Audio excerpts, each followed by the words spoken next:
Well, hello, hello. Thank you so much for coming here today. I'm very happy to see you join me for another lesson in the intermediate SEDA College online lessons. Well, I'm very excited because we're finally going to be finishing one of the constant topics we have been talking about throughout these lessons. So you may notice that um, these lessons kind of break topics into sections. We talk about one and then something different, and then we go back, we add to it, and then we talk about something new, and then we go back and we add to it again. I do that so you don't get bored. I don't talk about the same thing every lesson for a week or 2 weeks. Well, now is one of those times where we're going to go back and add to something we have talked about before. And this time it's really going to be to finish up the idea. And you can officially say you have studied everything. So, what we're talking about today are conditionals, and specifically mixed conditionals. Yeah, so we have talked about the conditionals a lot.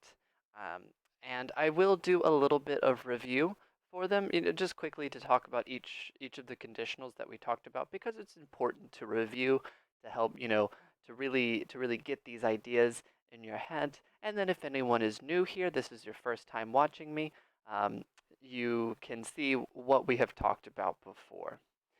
So we'll do that review, and then we'll continue to the new concept, which are called mixed conditionals.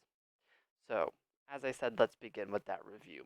The first thing we talked about when it came to conditionals was the first conditional. And so the first conditional is the one used to talk about future situations and their real possible consequences. So this conditional is talking about real things, things that you believe are possible and things that are very likely to happen. And we make it with the present simple to do that. So the conditional in the conditional clause, it's if in the present simple, and then in the other independent clause, we have will. That's how we show the first conditional, the present simple and will. So I always put the conditionals on a timeline because I think a timeline helps kind of show what's the idea. Well, the first conditional is you talking right now. And you're talking right now about the future. And you think probably, maybe more, but at minimum, two things are possible. Future one or future two. And that's what the future conditional, sorry, the first conditional is talking about. Those two possibilities. So for example, if it rains this afternoon, I'll take the bus. So I'm standing right now and I'm looking to the future this afternoon. And so if it rains, future one, I'll take the bus. If it doesn't rain, future two, well, then I'll do something different. But that's what you're doing. You're standing now and thinking about things that are very likely, very possible. Or another one, I'll play video games if I have free time. So, same thing. I'm standing right now, I'm looking at the future. What will I do if I have free time this afternoon? Well, if I have it, I'll play video games. Now, if I don't have free time, well, I'll work.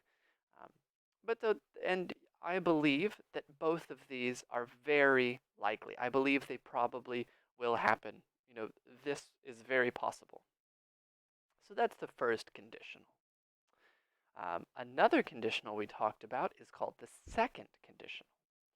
So the first conditional is all about real possibilities. Second conditional is the opposite, now hypothetical things. So imaginary situations and their outcomes, things that are not possible, not real, not happening. And so to show that, we now use the past tense. So if plus the past simple, and then would. Always remember that with the conditionals, the verb tense is not always the same as the time. So really, we're changing verb tense here just to show that it's a different conditional with a different meaning. I don't really have a past idea. I'm not thinking about the past here. I'm just thinking as a hypothetical. And to show the hypothetical, English uses the past simple and would. Um, but it's not a past tense idea.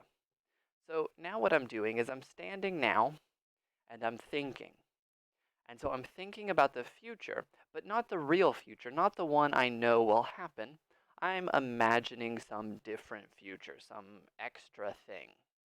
So, for example, if I won the lottery, I would buy a house. Or Sandra would go to the park if she had more time.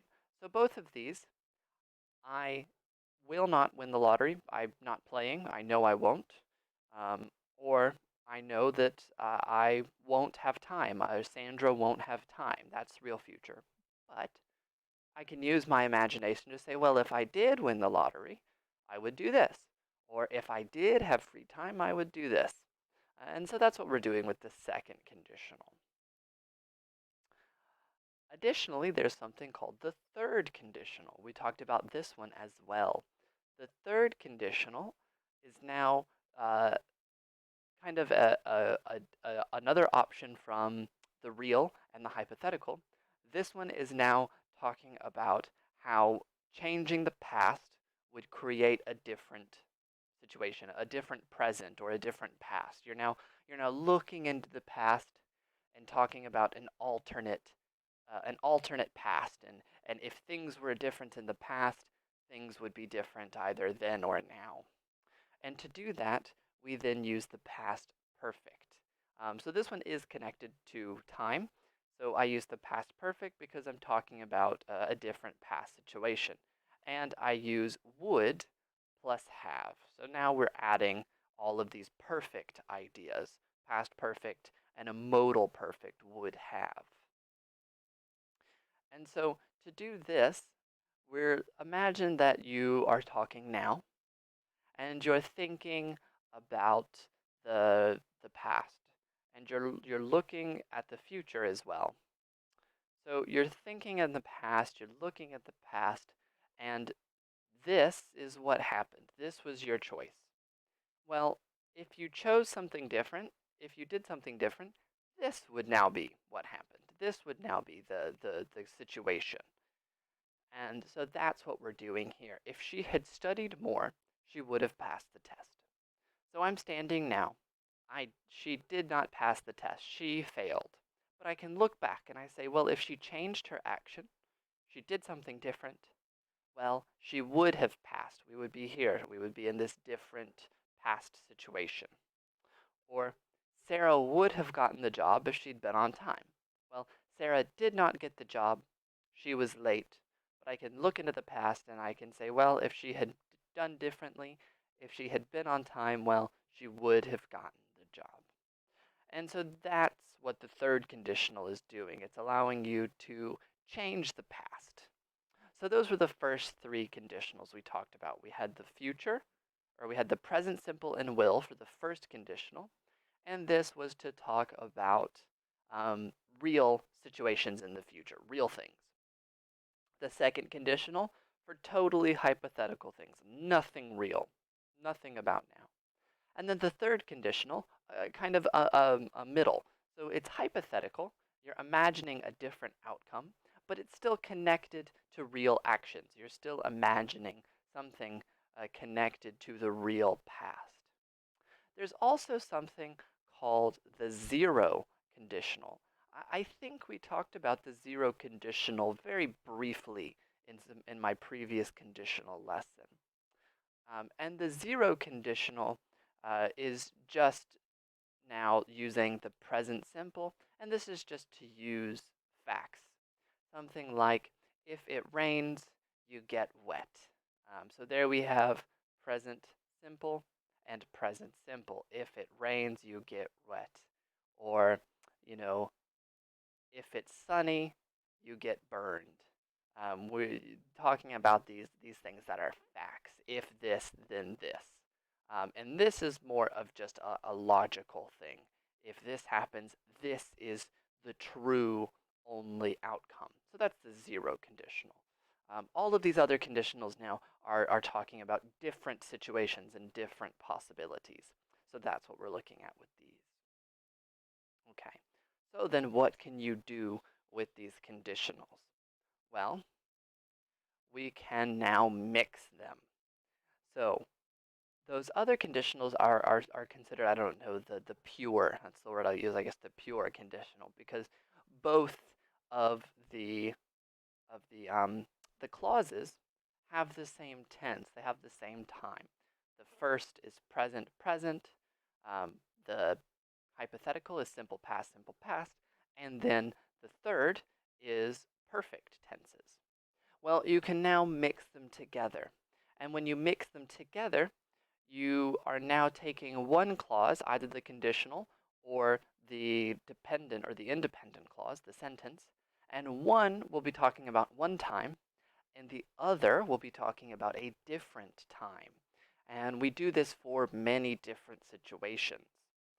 So for example, I can have a past and a future conditional together. I can have a present and a past conditional together.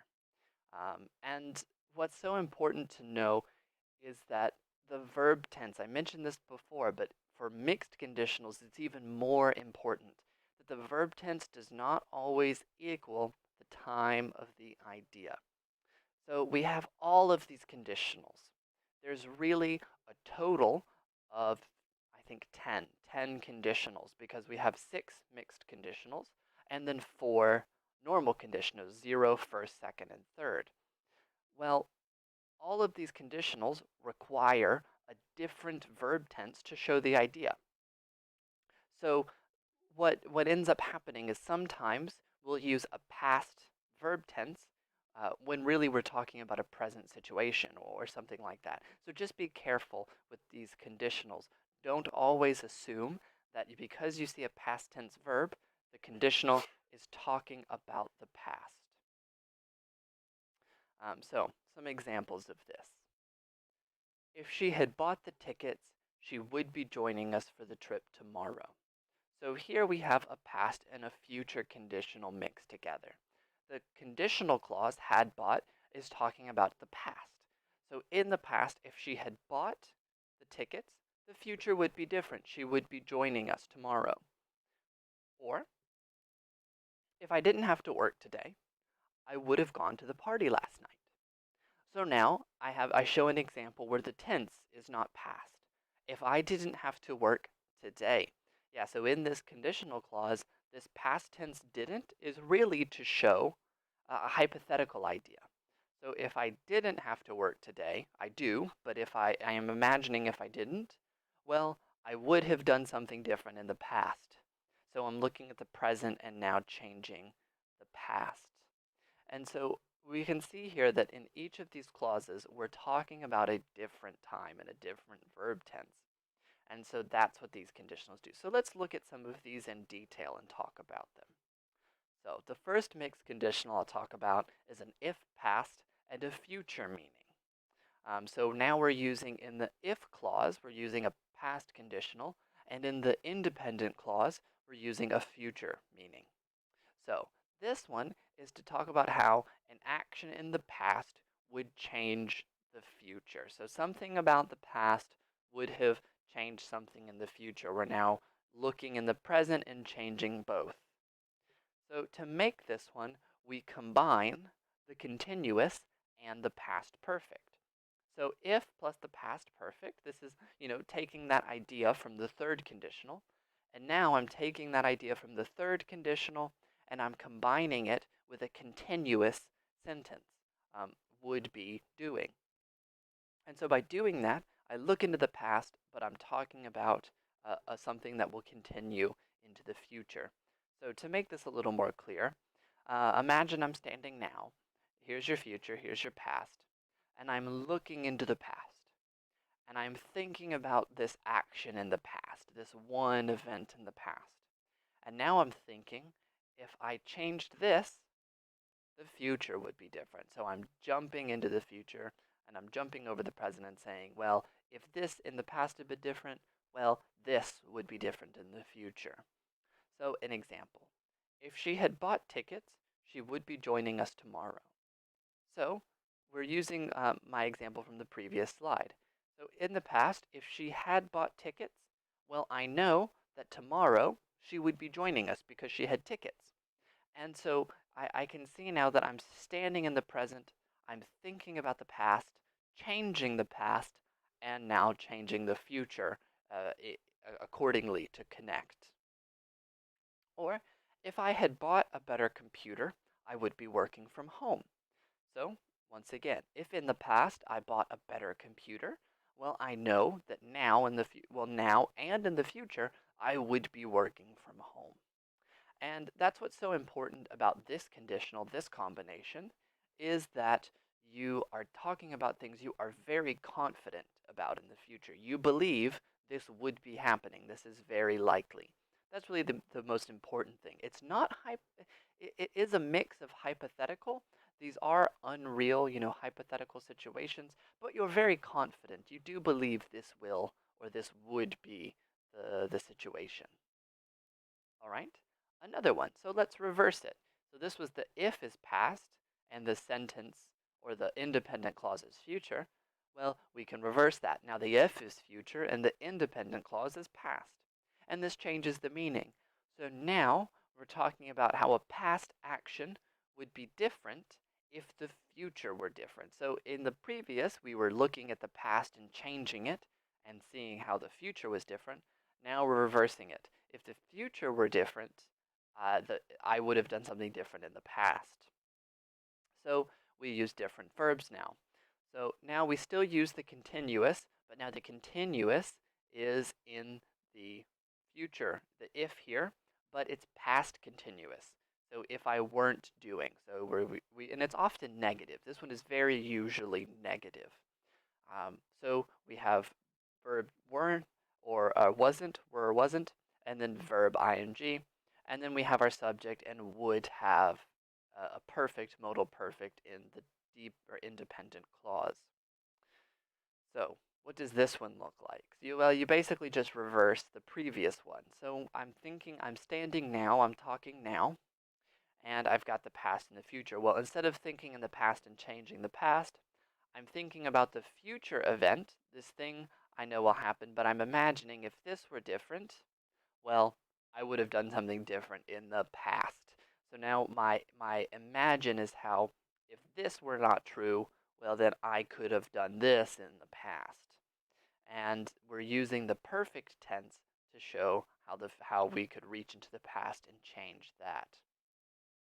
So what does that look like? Well, these sentences tend to be very, very long because, well, there's many parts to these. They're very big verb phrases, past continuous with modal perfects. There's a lot.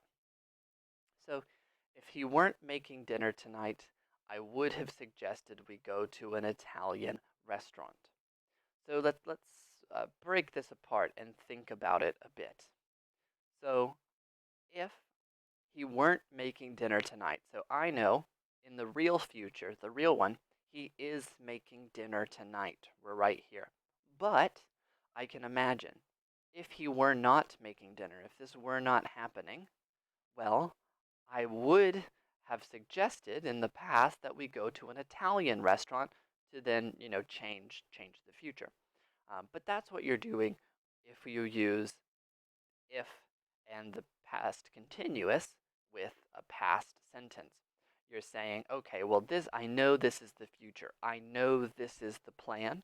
But if this were not the plan, well, I would have done this in the past. And that's why this one is usually negative. Um, it's almost always negative just because, we've got this idea that I know that this is the future. I know that this is the plan. But if it were not, so if this were not the plan, if this were different, I could do something different. And so that's why it's almost negative. It's always negative because you're always looking at the future and changing it. So that's one.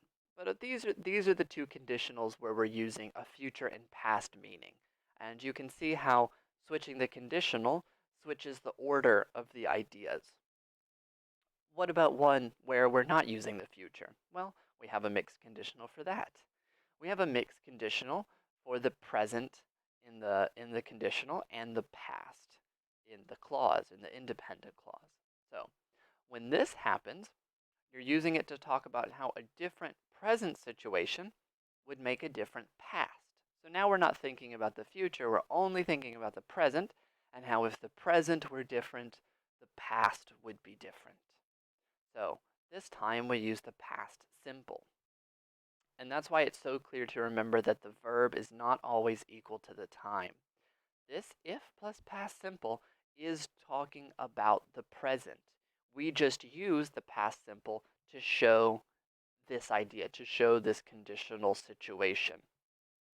And then in the independent clause, of course, we've got would have, another modal perfect. These are very common for mixed conditionals, modal perfects.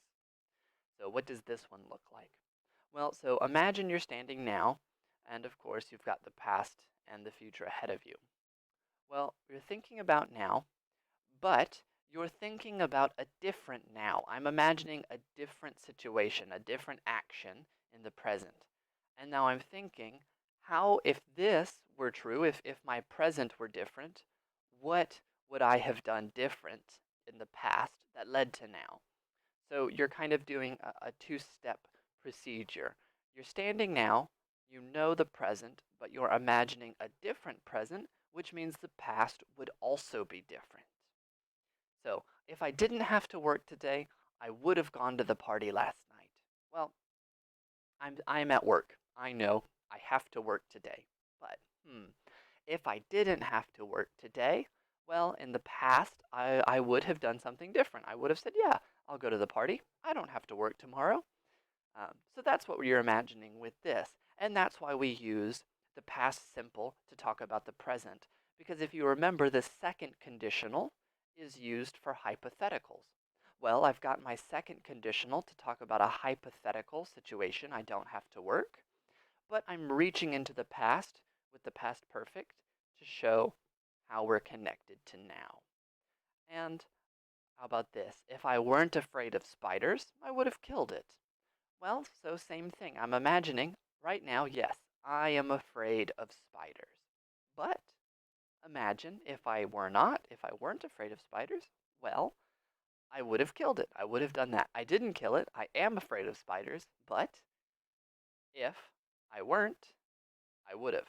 So that's what we're doing with this mixed conditional. However, I do want to add some additional notes here. So there are more mixed conditionals than this. I've only talked about 3, but of course we have 3 verb tenses, past, present, and future. And of course we can combine them in different ways. It can be future, past, future, present, past, present, past, future, and then it can also be past, future, past, present. Yeah, I think that's a total of 6, really. So you can have the if and present and the future, the if past and the present, and the if future and the present, and then of course the other 3 we talked about. If plus the past and the future, if plus the future and the past, and then if plus the present and the past. Yeah. So a total of 6. And all of these show different situations. I didn't talk about them all here because to get the idea, you actually don't need all, individually. One, it would take a lot of time. We would be here for a long time if I talked about all 6 and the other 4 conditionals. Um, but I think you can see the pattern. So let's look here. Let's go back to, say, the second and the third conditional. Those are the most important here. Let's go all the way back, all through my animations. So remember that the second conditional, to show hypothetical, uses the past simple. So you know that if you see the past simple in a conditional sentence, it's hypothetical. And to talk about changing the past, to talk about changing outcomes, we used the past perfect. So if you see perfect, modal perfect, or past perfect, okay, now I'm changing something. I'm changing outcomes. And if the present, sorry, I should have gone even farther. If the present is here, well, now I'm talking about real outcomes. So if I have a present sentence, I'm talking about things that will happen, things that are real.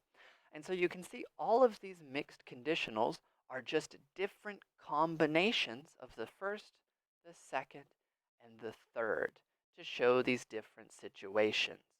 So, for example, this conditional here, if she had bought the tickets, She would be joining us for the trip tomorrow.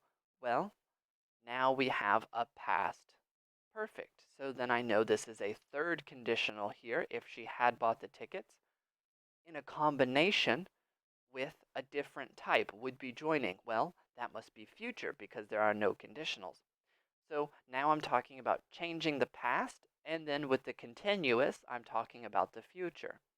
Or this one, if I didn't have to work today, well, I see a past simple, didn't have, so then I know this is hypothetical. And then I see a perfect example, a modal perfect would have gone, and I see the perfect and I know, okay, now I'm talking about changing the situation, changing the outcome. So all of these conditionals, all of these mixed conditionals are just a combination of the first, second, or third, and we're combining them in ways to show those same ideas. So if you understand the first, second, and third, you can understand the mixed conditionals because they're just combinations of those ideas. And all you're doing is saying the perfect is for changing outcomes, the simple past is for hypotheticals, and the future, or sorry, the simple present, the present tenses are for uh, different real situations. And then other ideas, continuous ideas, are usually for the future. So, and this is true for every sentence. We can look at these examples. If I had bought a better computer, I would be working from home. Okay, well, perfect example, had bought, past perfect, so I know I'm changing situations. Or let's go to the other one, the present. All right, well, if I didn't have to work today, all right, well, that is past simple, so I know it's a hypothetical. I would have gone to the party. This is a perfect example, so then I know I'm changing the past. So you can always see that pattern. You can always find that pattern that you're just mixing in all of these. You're just mixing the ideas of the first, second, and third conditionals. All of these are used to talk about unreal. So, they're all somewhat about changing the past, altering the present, changing situations. And so they'll always have some idea of unreal conditionals. Um, and so you'll usually see that combination of hypothetical with a change in outcome. And they, just to be clear, I think some of you may ask, how are these different from the second, or how are these different from the third conditional? It seems the same concept. Well, it's because the way they're different is that really the second conditional is only totally hypothetical. Nothing about real life is with the second conditional. You're just totally imagining in your head something totally fake. And the third conditional is usually all about past ideas. So it'll never have anything to do with the present or the future. Of course, when you use the third conditional, something like if she had studied harder, she would have passed the test. Um, you have that idea that the present and the future will change, but the conditional is all past. If she had studied harder in the past, she would have passed the test. And the test also happened in the past. The test is finished. She failed. But I can look at the conditional and talk about all of those things in the past. So that's how all of these mixed conditionals are different from the second and third. Um, if you want more practice with this, and you are a SEDA student, then of course please go to the Google Classroom and you can find some more notes about this. There will be notes about all of the forms there. This is kind of just an introduction to show you how they work and what they are. More information will be on the Google Classroom. And of course, if you are not a SEDA student, then if you just do some quick Googling English mixed conditionals, you will find a lot of information very quickly about these so that you can see all 6 forms. But they all work the same way, and they work exactly as I have talked about them here. Well, that is everything for today's lesson. I know we talked a lot and about a lot of different things. So, well, we did a conditional review. We talked about the first, second, and third, and I also mentioned the zero conditional. And then we had that introduction to the mixed conditionals, mixing unreal, situations to talk about changing the past or the present or the future. All right. Well, I hope this was helpful. I hope you learned something new about the conditionals. Thank you all so much for coming and watching this lesson with me today. I hope to see you again, and I hope you have a very good afternoon. Thank you and bye-bye.